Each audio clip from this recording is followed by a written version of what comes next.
نبی پاک فرماتے ہیں دو قسم کا سرمایہ جس کو ملا اسے کائنات کی ہر نعمت مل گئی. اور حضور نے فرمایا میں اپنے غلاموں کو نصیحت کرتا ہوں یہ دو دولتیں ایسی ہیں جو اللہ سے مانگا کریں. صبح و شام رب کریم سے ان دو پیسوں کا سرمایہ کا اس خزانے کا سوال کریں. یہ مل گئے تو تمہیں ہر شے مل گئی. یا رسول اللہ وہ کون کون سی چیزیں ہیں؟ فرمایا ایک جس شخص کو اللہ نے معاف کرنے کی دولت عطا کر دی, جو معاف کرنے لگ گیا, جس کی طبیعت میں درگزر آ گیا, جو معاف کرنے لگا, غلطیاں معاف کرنے لگا, جس کو ایک دولت یہ مل گئی.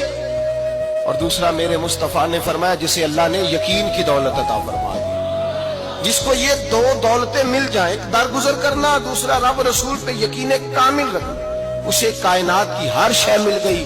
میرے نبی پاک نے فرمایا جب بھی دعا مانگو خدا سے یہ دو نعمتیں مانگا کرو.